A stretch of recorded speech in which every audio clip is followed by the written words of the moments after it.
talking about Halo. Look, I grew up with the games. I played the damn thing on the PC release. I played Halo 2 with my friends in massive link parties. And me and my brother played Halo 3 together to finish the fight. All in all, Halo has been a part of my life probably far longer than Warhammer 40k has been. I know I'm not the first idiot to go back and look at Halo. Fuck, there's like 4 other people who have, and are funnier and smarter than I am. Though, I want to throw my voice into it, and not just with the original Halo. I want to go through all the mainline series of games, all the way from the original Halo to Halo Infinite, as I want to see where Halo started, how it climbed to the top, and how it has been stumbling ever since. The story of Halo's original development is actually well documented, and Bungie employees and leads weren't shy about the hell that they had to go through to make Halo. Bungie's other game from the time, Myth 2, had a bug in it that would basically delete all the files on a hard drive the game was installed on, and because of this, Bungie had to recall most of that product, putting the company at a massive risk of going bankrupt. The only saving grace was Microsoft, who took interest in Bungie's game called Halo. The deal was that Microsoft would give Bungie the money they needed to complete the game if they made it exclusive to their new Xbox console and make it a launch title. For a console that was coming out in 9 months! Whatever other projects Bungie was working on were immediately shelved, and all hands were thrown at Halo. Everyone worked 16 to 20-hour days. People slept at the damn offices. Bungie lived, breathed, and shit Halo for 9 months. The game was shifted from a strategy game to a third-person shooter to a first-person shooter. The story and soundtrack were written on the fly, and the online mode was finished only 1 day before the game was released. Yeah, the fact Halo was a success is a fucking miracle in and of itself. And trust me, shit didn't get better for Halo 2. But we will get there when we get there. Halo succeeded, and it was the Xbox's killer app, all the way from the original Xbox to the end of the 360's life cycle. It was re-released on PC, got a remaster in 2010 that was variable in quality, and finally, Halo Combat Evolved, along with most of the Halo games, were all put onto the Master Chief Collection, which is what I'll be playing it on, since I don't have an original Xbox. Also, the MCC version is currently the best way to play Halo Combat Evolved, since 343 has been working so damn hard to update it. But enough about the past. Instead, let's focus on the past. Halo's story is massive, but we will focus on the game's story only. No, we will not be addressing the books unless we need to. Halo Combat Evolved story is set in 2552. For 27 years, humanity has been at war with an alien hegemony called the Covenant, who are carrying out a campaign of extermination on the human race, due to the Covenant believing that humanity are heretics to their religion, and to say humanity is losing is an understatement. Reach, humanity's last fortress world, is burning, and this is where our story begins. A ship that barely managed to escape Reach's fall, the Pillar of Autumn, commanded by Captain Jacob Keyes, has ended up in a random system thanks to a semi-blind jump made by the ship's AI, Cortana. Though it seems that the Covenant managed to track the Pillar of Autumn and got to the location we were going before we got there. Well, shit. Keyes orders everyone to combat alert and orders Cryo to wake up our main character, John 117, the Master Chief. When we are woken up, we are given our tutorial on how to look around and what our health bar is like. Then we are quickly ushered out of the cryo room when the Covenant break in and shoot up the place. Don't worry, guy, you're my tutorial NPC. Nothing bad will happen to you. Well, fuck. The opening to Halo is chaotic, fast, and you see just how outgunned we are. The Marines and crew are barely holding on as we pass them. Bulkhead doors are slamming shut because our troops can't beat them in a straight-up fight, and we see poor bastards getting blown up, wounded, and bleeding out. and we just have to run past it all, and we are helpless during this time. Thankfully, we make it to the bridge, where we meet Captain Keyes face to face. He gives us the order to abandon ship and keep Cortana out of enemy hands, because should they capture her, the Covenant will learn everything from how our tech works to where Earth is. Chief accepts his mission, and before we continue on, I want to say this. Even though we, the audience, are new to Halo at this point and have zero clue what's going on outside of aliens or shooting at us, the characters speak so naturally to each other, and things are brought up without anyone just asking what anything is. Which is really good. We are plopped into the middle of a war, and if John or someone else was just asking questions left and right, it would just feel unnatural. The characters have obviously been fighting together for a bit and a half. So yeah, it makes sense that the characters would be speaking very matter-of-fact and straight to the point in this situation. After getting our orders, we are handed a pistol. Don't keep it loaded, son. You'll have to find ammo as you go. Oh, well, fuck you too, Captain Exposition. Now we are able to finally fight back. The first level, Pillar of Autumn, eases us into how Halo does combat. I guess you could say it's evolved. Nah, but seriously, Halo slowly eases us into the combat, giving us only 4 weapon types, 2 human weapons and 2 Covenant weapons. It also only throws 2 enemy types at us to start, the cannon fodder enemies known as grunts, and the big boys called elites. The guns we get access to in this mission are the assault rifle, magnum pistol, plasma pistol, and plasma rifle. The assault rifle is the main weapon of the game, being a mid to close range machine gun with decent power behind it, while the magnum is a good sidearm with decent range and power.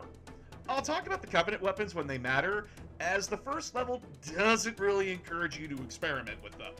Halo's first level is pretty well designed, teaching new players how to fight and what to expect from enemy units. Though the Pillar of Autumn is a confined space, it teaches us that not all fights will be on a flat plane, and that the Covenant can come from anywhere. And not only that, but that the direct path is not always the best path to dealing with them. We also get taught other mechanics like crouching, instant kill backtaps, your motion tracker, and grenades, along with letting you get used to having AI allies, who aren't very smart on their own or dangerous, but when combined to a gun line and fighting alongside you, they can be a serious force to be reckoned with. After fighting our way through the Pillar of Autumn, we managed to get to an escape pod and get off the Autumn, finally landing on Halo. Damn! Air brake failure! They flew too early! I'm losing her! Brace for impact!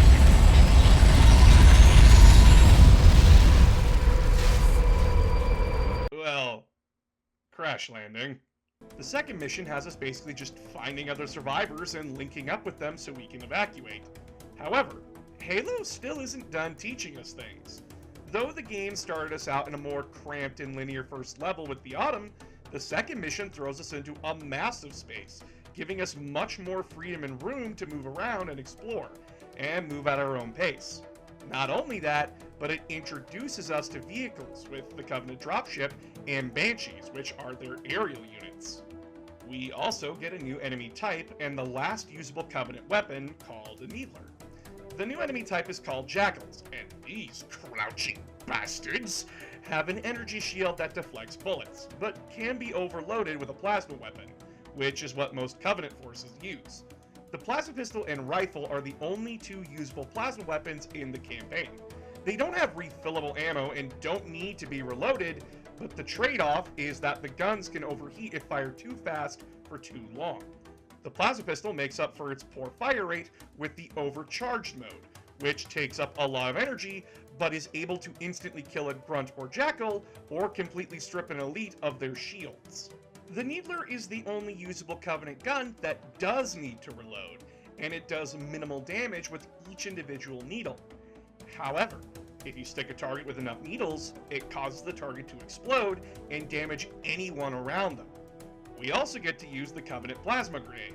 Compared to the human frag grenade, its explosive range isn't as violent and it doesn't bounce, but it does stick to a target. So if you can stick it onto an elite, it's pretty much a guaranteed instant kill.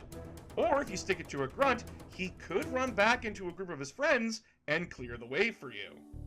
Though the Covenant are the only ones who get new fun toys. We get access to the Warthog, which is basically a Jeep with a chain gun. Now, the Warthog and the other vehicles of the original Halo were not the best to control.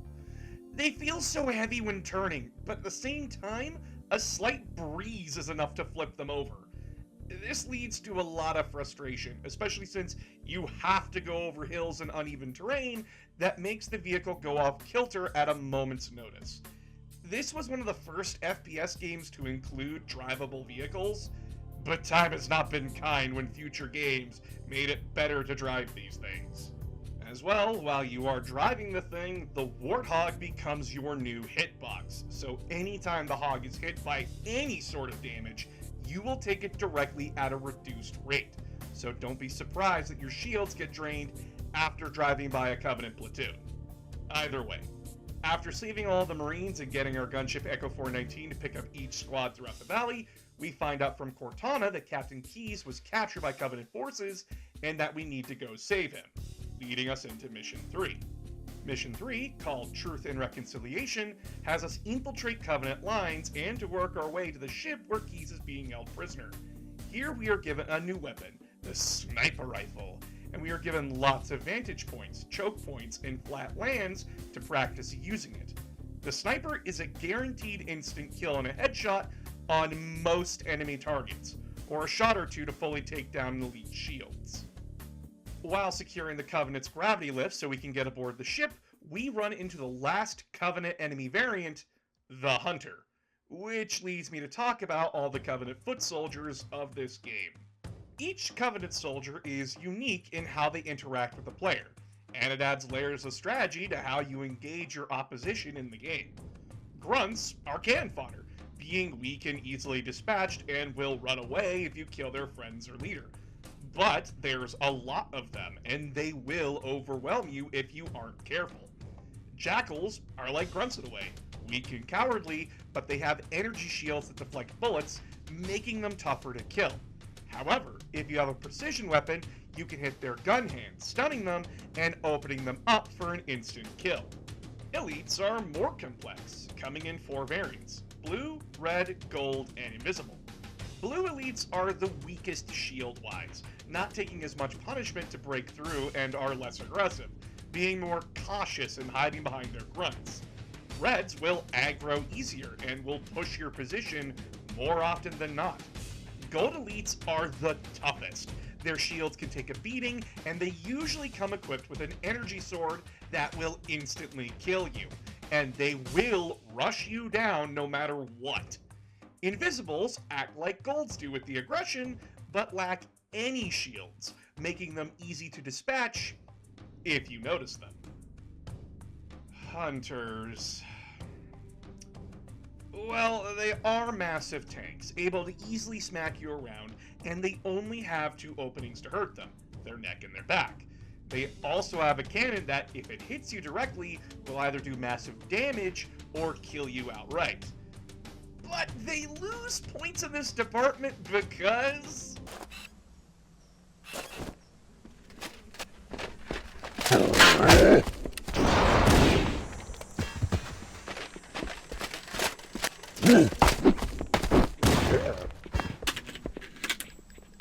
if you have a Magnum, they are literal paper. Halo is really good at making you think on how to take a room or area full of enemies down. Having to think on the fly while prioritizing what needs to go down is exhilarating. And since this level introduced us to the final enemy type and all of the different variants of enemies we will be facing, the game in further levels will be more comfortable throwing more complex enemy combinations and situations at you. When we finally find Captain Keyes, he and his squad are in the ship's brig, and while we rescue him, he fills us in on some details.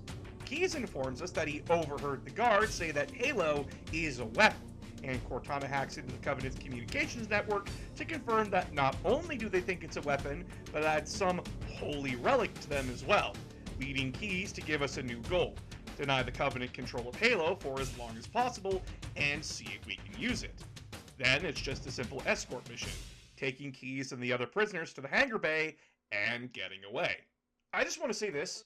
This one scene in the entirety of the game where Key says, I listened in on the guards and learned that this ring is a weapon, is the clunkiest goddamn scene in the entire game. Do you speak Elite? Where did you learn how to speak Elite, sir? All I understand is that they go wart-wart. But somehow you can understand wart-wart now? In reality, this was because of the 9-month development cycle and the fact that the developers admitted they had no way of giving the players this information, leading to this clunky scene. Hence why I called Keys earlier Captain Exposition. God damn it, I love video games. The next mission is Silent Cartographer, and we are here to find a map that should lead us to Halo's control room. Having a fun push up the beach and watching my Marines nearly kill themselves? I just want to say this. I forgot how big Halo is. The literal second we step off the escape pod in the second mission, we are hit with the scope and size of the world. Large valleys, oceans, cliff sides, and other environments. But it's not just that. It's how well the ring structures also just naturally fit in and can be beautiful, but also strangely haunting, with the structures just being there and operating for who knows how long. And also the music. The music can be anything from calm and ambient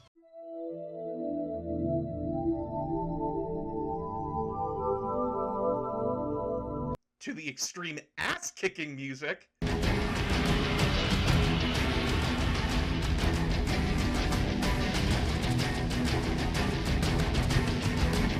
But then we also get pure silence to just breathe in the ring's atmosphere.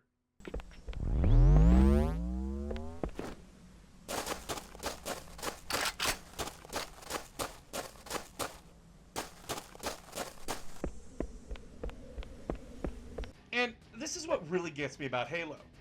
The story the ring tells you without telling you.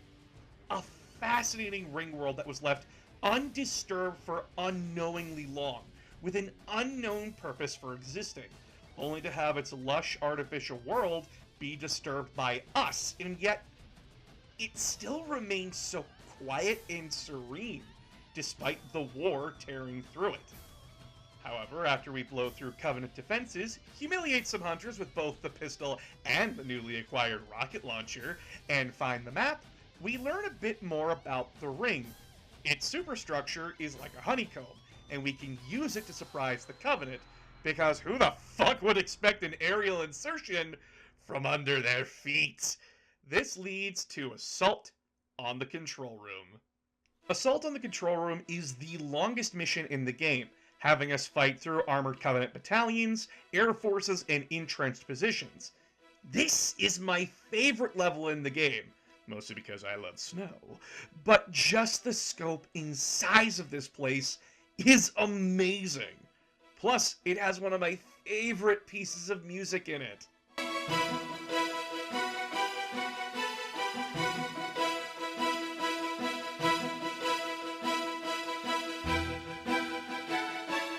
This mission also gives us a tank, which most people hate. And I can see why.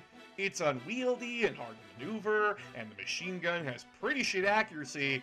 But I can do cool shit like this, so your argument's invalid. I see him.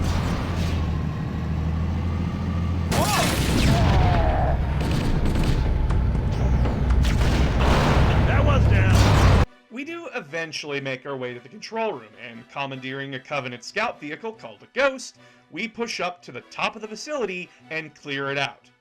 Once the area is secure, we plug Cortana into the ring systems, and she is amazed at all the data stored in here. But when we ask her how we can use Halo against the Covenant, she gets defensive and annoyed. But that annoyance goes away, turning into utter panic as she says the Covenant found something, and now they are afraid, and she rushes us out, yelling at Chief to find keys to stop him from entering the weapons cache he said he was going to. This leads us into the next level, 343 Guilty Spark.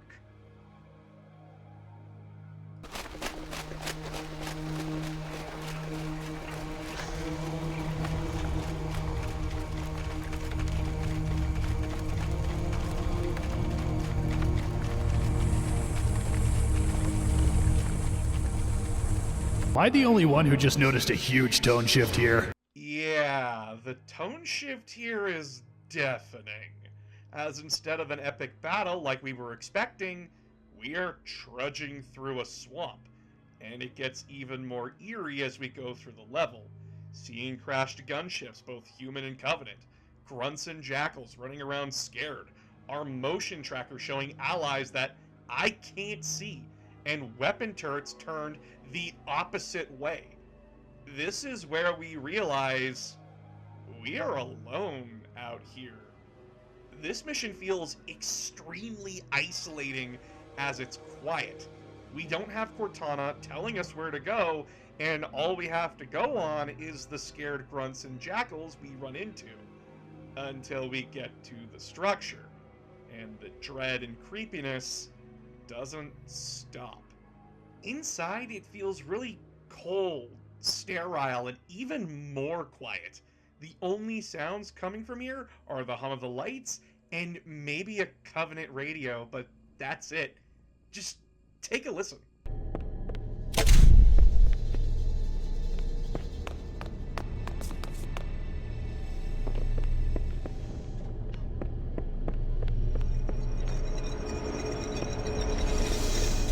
Halo had always felt so alien, but now without the gunfire, Cortana's analytical quips, and Marines heckling the Covenant, it just makes the fact that we don't really know anything about Halo even more freaky.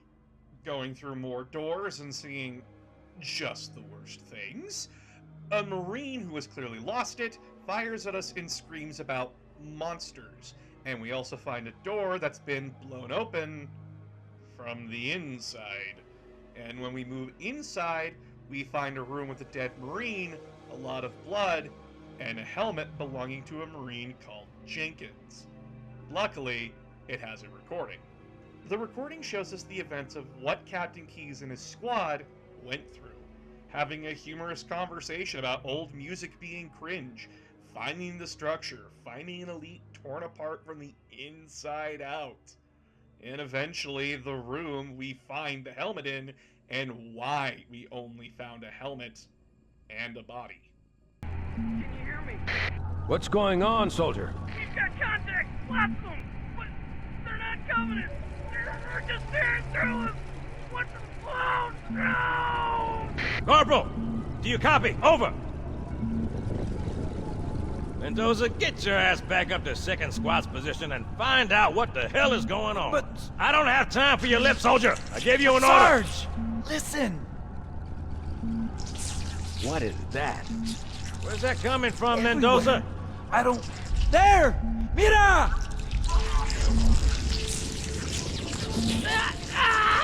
Hold still! Hold still! Let him have it! Yeah, nowadays this cutscene is kinda funny, as the Marines fire at nothing and the new enemy just wanders around. But back then, this was a good way to reveal a new enemy, and the fact that we are left with the question of what exactly happened to Keyes and the others still leaves a lot of dread in the air. But as soon as the recording finishes, we have to contend with those crawling things.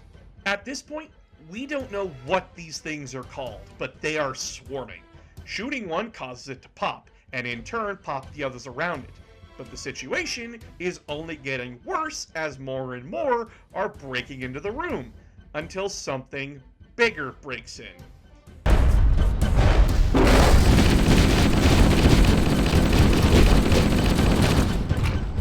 It looks like we figured out what happened to the elites, but you wouldn't know that at a passing glance. These things rush us down, jump like they are on the moon, and don't even flinch when I full auto them. What's worse, when I do put them down, they get back up. We have to get out of here. Running back to the elevator we came in, we can see why the grunts and jackals were so scared, as these things are not friendly to Covenant forces either. We get back to the elevator and...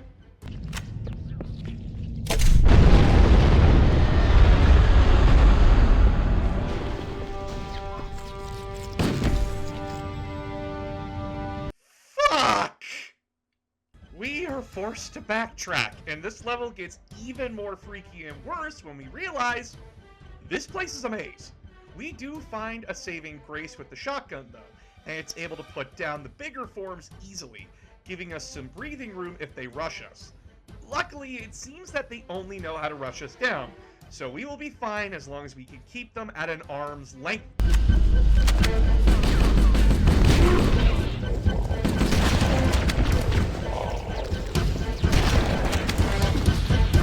Why do I open my mouth?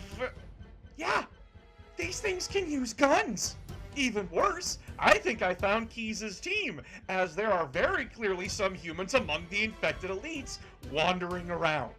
As we push through more and more of this horror show and find other survivors being torn apart before we can save them, we finally reach a back door and find a squad of Marines who were hunkering down here. Plus, we get back in contact with Echo 419, who says she can extract us at a tower nearby.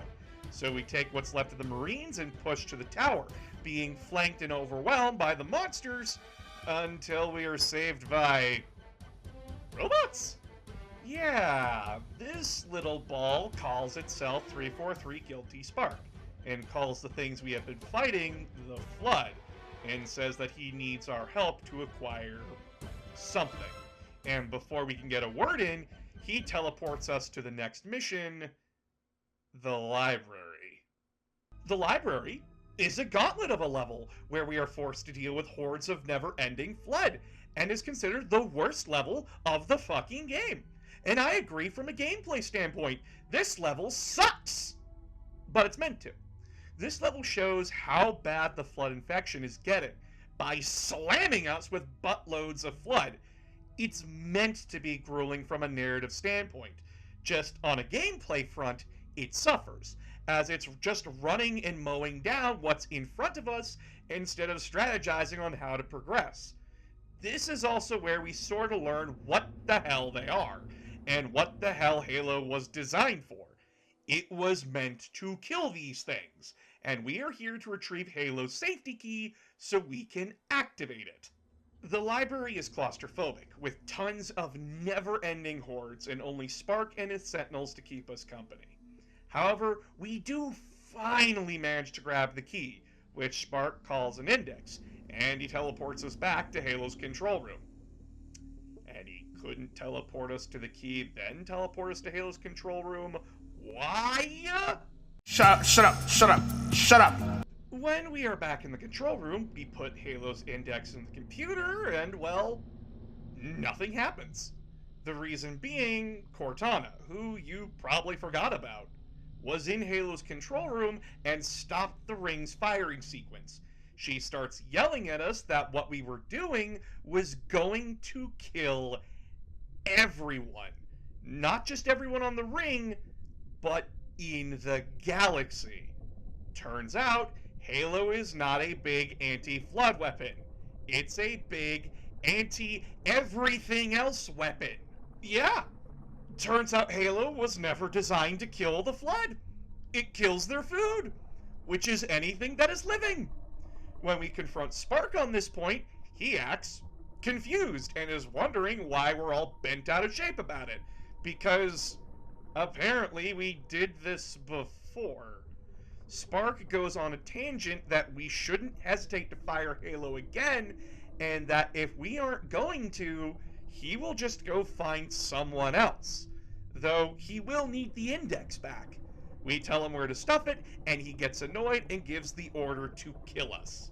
Quickly, we get Cortana back in her head and fight off the Sentinels, who have a beam weapon that drains shields very fast.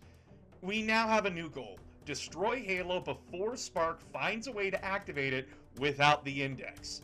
First, slowing him down is a good start, So by backtracking through the assault on the control room mission, we overload some of Halo's generators to make sure that Spark will have to deal with that first. Now, this is where some people have turned off when playing the game, because the last 3 missions are us backtracking through places we've already been to. My argument, though, is that it's fine, because there are enough changes to these areas, and as we go back, we can explore places that we didn't have access to before, while speeding us along through areas that we've already explored. As well, we get access to the last vehicle type, the Banshee. These things have dogged us throughout the campaign, and now we can finally fly them ourselves. And having this vertical freedom just adds to the game. Though another thing this mission brings out is a 4-way war zone between us, the Flood, the Sentinels, and Covenant forces. This makes the battles utter chaos. However, there is strategy here. If we keep out of sight and out of mind of our enemies, they will happily tear each other apart and make taking out whoever is left easier to deal with. After pushing through enemy forces and shutting down every generator we need to, Cortana and Chief come to the conclusion that the only way to destroy Halo is to use the Pillar of Autumn's fusion engines. But first we have to find keys, as his codes are what we need to activate the engine's self-destruct button. Leading us to the mission of the same name, Keys. Yeah, remember the ship we saved Keys from earlier? Turns out he's back there, and the situation is worse than when we left it. The ship is way more damaged than how we left it, and Covenant forces are trying to do a desperate repair job while holding off the Flood. And they clearly aren't doing well, because the Flood are all over the ship, and the situation is only getting worse and worse. And we have to find Keys in this mess. But as we fight through this mess, Keys contacts us a few times, telling us to leave him behind and abandon him. However, we leave no man behind, and well, we can't leave. We need his codes to stop all of this. So I'll drag him out here if I have to. No human life signs detected. The captain, he's one of them. We can't let the Flood get off this ring. You know what he'd expect. What he'd want us to do. Oh, well, in for a penny.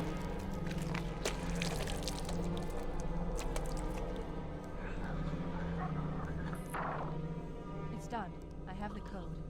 We should go. Jokes aside, this is horrific to see. Keys being turned into whatever the hell this thing is, along with seeing others sticking out of the thing, is terrifying. But we don't have time to question or mourn. Time to get to the Pillar of Autumn and deal with this permanently. The last mission is called the Maw, and seeing and fighting through the wrecked Autumn is a treat.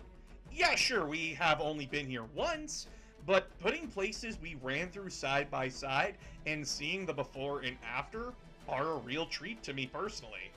Though the 4-way fight has traveled all the way into the depths of the Autumn's corpse, meaning we have more claustrophobic fights on our hands, as Flood hordes swarm the corridors, while Covenant forces set up choke points, and Sentinels exterminate anything in their way. Pushing through to the bridge, we plug Cortana in, and she activates the self-destruct sequence, only to have it stopped by Spark, who was studying the records aboard the Autumn while asking us to give back the index and let him fire Halo. However, there is more than one way to blow something up, so we just choose the manual way. Heading down to the engine room, we are forced to fight even more Flood and Sentinel forces while opening up the ship's generator vents to blow it up.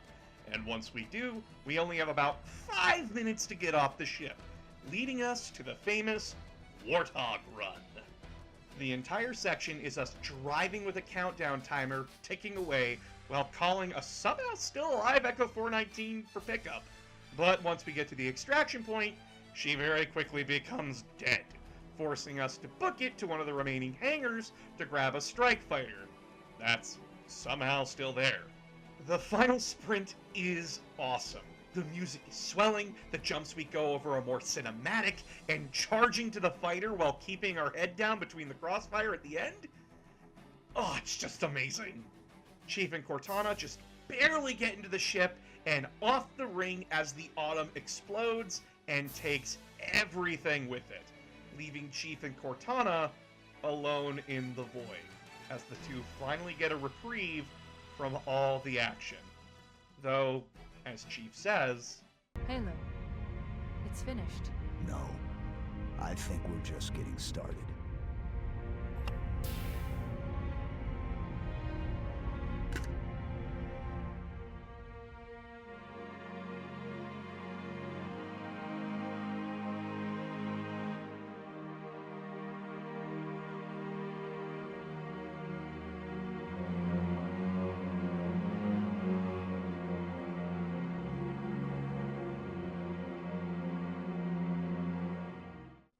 and yeah, that's Halo. To say Bungie struck gold here and that this was a miracle is an understatement. Sure, Halo has clearly aged, hunters being allergic to pistols, reusing 3 levels, and the AI being, well, a little dumb at times on both sides. As well, if you played the other Halos before you play Halo Combat Evolved, you see just how bare this game is. However, it was the first game in the series, and if it's still this good, you can understand why people argued if Halo or Call of Duty was better. The amazing world building, awesome set pieces, and top tier music, and what Halo 1's plot set up, all added up to the amazing start of a franchise. God, this is such a wonderful experience. Yeah, I can see the cracks in its armor, and there are places where you can see the rush job with its 9-month development cycle, but I don't care. This game is great. Over the years, Halo 1 has been expanded upon. It got a book adaptation called Halo the Flood.